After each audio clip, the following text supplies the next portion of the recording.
见过这样的约会对白吗？有两个刚刚认识没几天的人哈，有一天他们约会完了，这个男的呢就跟这个女的说，我挺喜欢你的，我觉得我爱上你了，你觉得我怎么样啊？这个女生就说哈，我觉得你挺好的呀。男的说，那既然这样，你今天晚上能不能不回去啊？结果这个女生就说了哈，好啊，不回去的话也可以，那你先给我转账吧。这男的呀立马就提高警觉了哈，什么转账？不是，你们这些女孩子怎么都这么物质啊？现在咱俩才认识几天呀，你就让我给你转账，你觉得合适吗？这女孩说，哦，原来你知道我们才认识几天呀，你什么都还没付出呢，你就让我晚上不要回去了，那你觉得合适吗？他们到底谁对谁错呢？咱们到评论区聊一聊。大家觉得这样的男生是正常的吗？有一个30岁的北京男生哈，海外留学回来的，原生家庭啊，父亲做生意的，母亲在体制内，北京有房有车，中产家庭，他自己身高1.88米，在一家央企负责项目管理，还挺清秀的哈，瘦高型身材。之前在海外呢，也是在全球500强企业工作，去年刚刚回国的，家里呢就催他找对象，结果他发现国内的姑娘找对象谈恋爱要求挺多的，首当其冲就是谈物质条件。第二呢，男生能不能给他提供情绪价值？第三呢，要衡量男生有没有付出意识。唯一不谈的就是有没有爱情啊，人品性格怎么样？只字不提他能给男生提供什么。所以呢，他来找对象啊，他就提出了几个要求。第一点，必须是海外留学回来的姑娘哈，最好是门当户对的。第二呢，要会做家务啊，会做饭。他不一定天天得做，但是啊，他得会。第三呢，婚后的家庭开支呢，尽可能 AA 制，大家共同付出。第四点呢，最重要，他不找同居过的女生。大家觉得这个男生的要求正常吗？最近我真的快憋出毛病来了，我觉得有很多人他就是想白嫖啊。有3种人哈，你不要来找我找对象啊，你不要找我，好吧？真的非常浪费时间。第一种就是你连真实信息都不愿意提供的，你怕泄露信息的话，就不要在网上找了啊！我真的真心劝你哦，我得对得起那些人家真心给我提供过资料信息的粉丝，我不可能给他们介绍一个连信息都不愿意给我的人吧。所以咱们要诚信换诚信哈，没有诚信咱就别往一块凑了，好吧？第二种啊，就是那种一毛不拔的。你如果觉得1对1私人定制价格有点高啊，我能理解嘛，对吧？你说你想参加活动就200块钱甚至几十块钱，你都说你要考虑考虑，我这个我就真的理解不了哈。我这里哪里有什么免费活动啊，我们也要掏钱的呀。没有为别人的劳动有付出意识的人，真的你不值得我给你付出啊，也不值得我为你服务。第三种就是画大饼的啊，我说了好多遍了啊，我们做红娘其实都10多年了，真正收到过谢梅的红包屈指可数啊，我见的太多了，都是马后炮啊！你给我介绍一个吧，我要是成了，我给你个大红包。而现实呢，说这种话的人啊，真的特别的多，真正能兑现承诺的人啊，寥寥无几。我又不是没有被这种大饼砸过啊，说这种话的，真的你也省省心，好吧？咱们呢都攒攒力气，干好自己各自的活儿啊，别浪费彼此的时间了，好吧？你们知不知道，在北京啊，本地女孩啊，她对自己的择偶标准呢有一个很特别的看法，她们都希望找到一个北京本地男孩结婚，因为这样感觉更对味儿。他们觉得北京男孩啊，要娶个北京女孩才是正常的。但是有趣的是，北京的男孩啊，却不是这样想的，他们没有那么挑剔，他们觉得只要是女孩子对自己好，不管是哪儿的人都无所谓。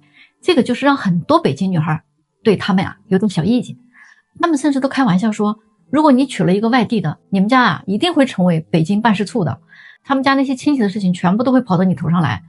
但是有很多北京的男生呢，他们不在意这个，而且很多的外地女生她也愿意嫁给北京男孩，毕竟北京男生嘛，性格也比较直接，生活呢也比较稳定，没有什么太大的变化，可能是因为他们就在皇城根下长大嘛，对生活呢也挺满足的。我认识不少北京男生，他们真的都是这种心态，基本上没有什么晚婚晚育的人。你看哈，这是不是感觉挺有意思的？你们有没有感觉到哈，有一种很神奇的男女关系？当一个女人说我们还是分手吧，但是她其实不是真的想跟你分手哈，她其实就是希望啊你去哄哄她。但是当一个男人说我们还是分手吧，那么他呢是认真的。你们知道为什么吗？你们有没有发现哈，男人和女人啊，当他们发生了那件事情之后，女生想的就是那我们既然都已经那啥了，那我现在是不是就是你的人了？咱们的关系是不是就是男女朋友关系了呀？是不是关系也就正式开始了？对吧？女生觉得这说是开始，而男生呢不是这样想的，他想的是哎呀终于给拿下了，好像也不过如此嘛。这个游戏是不是也该结束了呀？下一秒想想怎么去金蝉脱壳，后面可能还会更好的。大家说这到底是为什么呀？这样的女士你会选择吗？北京本地姑娘，27岁，身高呢1.68米，身材匀称，在体制内工作，硕士学历，父母都在国企，原生家庭，独生女，自己名下有一套房产和一辆代步车。姑娘长得很秀气哈，不算特别美那种，但是很恬静可爱，性格很开朗，说话稍微有一点点直接啊。就谈过一次恋爱，还是在学校的时候。现在呢，她就想找一个年龄相仿的男生，身高1.78米以上，她觉得这是最合适的身高，比较搭嘛。学历呢，本科以上就可以。如果是北京本地的男生，最好呢这个男生家里有房子有车子啊，因为他们家也有嘛。那如果是外地男生的话，最好在北京呢能首付买个房子啊，年收入呢在30万以上就可以了。当然收入方面高一点也没有问题哈，但是他就是有一个条件哈，不管是北京本地的还是外地的男生，他们家是不要彩礼的，但是他是有嫁妆的。不过呢，这个嫁妆哈，婚后一定要由他自己来管理和支配。如果是你的话，你会同意他的这个要求吗？前段时间呢，日本东京大学的教授上野千鹤子75岁了，她是未婚未育，是日本女性主义的推动者，在整个日本和亚洲都非常有影响力。然后呢，前段时间和北大的3个女生呢夜谈，本来大家非常渴望哈能碰撞出一些智慧的火花嘛，结果呢，他们的交谈被全网群嘲。这3个女生一上来就问上野千鹤子女士，你为什么不结婚？你是被男人伤害过吗？你为什么不结婚？是因为你的原生家庭有问题吗？你为什么不生小孩？是因为你不想负责任吗？他们都觉得哈，女人不结婚就是被男人伤害过，女人的价值呢，只能因为男人娶你，或者男人给你一段婚姻。这个认知太可怕了，而且这种认知啊，不是男人有，是大多数的女人她也有。真正的女性主义是什么？女人可以选择婚姻，也可以选择自由的结束这段婚姻，也可以选择不结婚。比如说一个男人他的事业很成功，然后呢他不选择婚姻，那他单身了一辈子，别人就会说哇塞你好潇洒。可是当一个女人事业成功，她不选择婚姻，别人就会说你的幸福都是装的吧，你再有钱又怎么样呢？你的事业再成功又怎么样呢？对不对？你晚上肯定又寂寞又孤独。太可怕了，你知道吗？这种认知很多时候啊，不是男的哈，有的很多时候是女人她自己也是这么认知的。真正的女性主义不是说女权，而是女性和男性她拥有一样的选择权。如果一个女人成功了，别人就会问，那你那么成功是怎么平衡家庭和事业的呀？充满了歧视啊！也就是说呢，只要你没有平衡家庭啊，你就是失败的。这个就叫 PUA。今天我们已经走入信息化了，我们已经走入移动互联网了。我们的女性怎么还自己在 PUA 自己呢？在你们的认知中，一个女人陪伴一个男人，如果没有走进婚姻，这个女人她就是最大的失败。真正不能有这样的想法了，这是对现代女性最大的打压。咱们说对吗？今天啊，北京有一位资产过亿的70后离婚大哥啊，他有一个孩子跟对方的。今天他突然私信跟我说，他想找一个25岁以下的女孩，长相得漂亮，身材要好，个子高一点，能给他生孩子就行。这个大哥啊，有一个很奇特的要求，他不想领证儿啊，可以给女生足够的生活费。如果非要领证儿的话，他要求啊，这个女生必须跟他做婚前财产公证。大家觉得他能找到这样的姑娘吗？这里是在北京。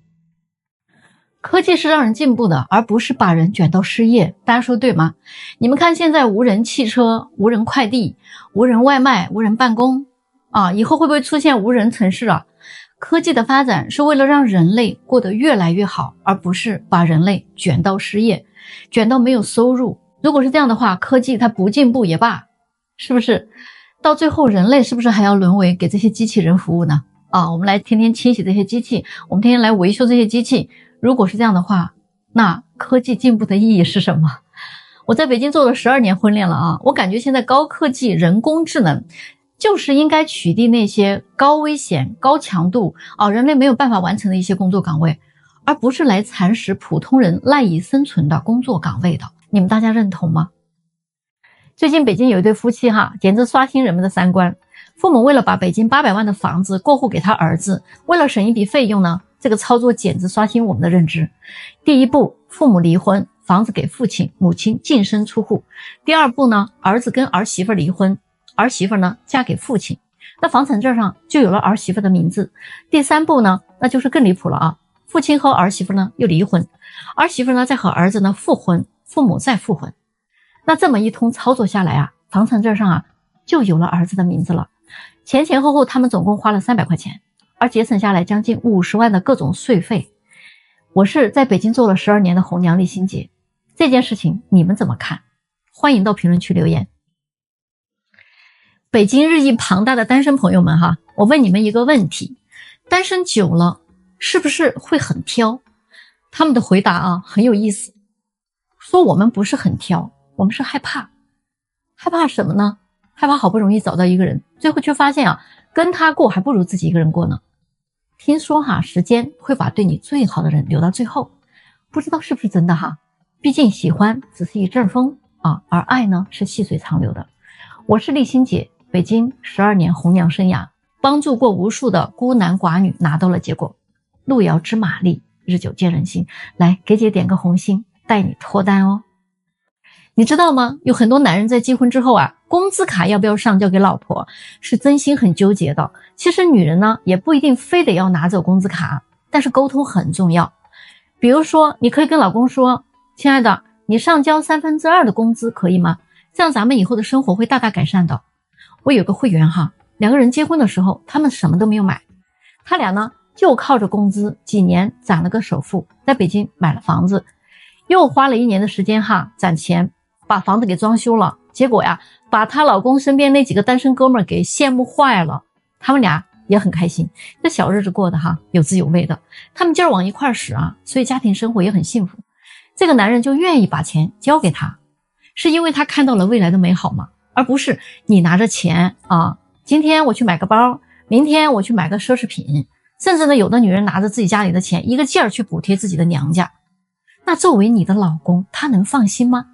女人你想掌握主动权，要做的是让丈夫呀看到他交了钱之后你有什么改变。男人并不是天生就得上交他的工资的，而是看你会不会理财。如果是他很会理财的话，那把钱给他管也无妨嘛。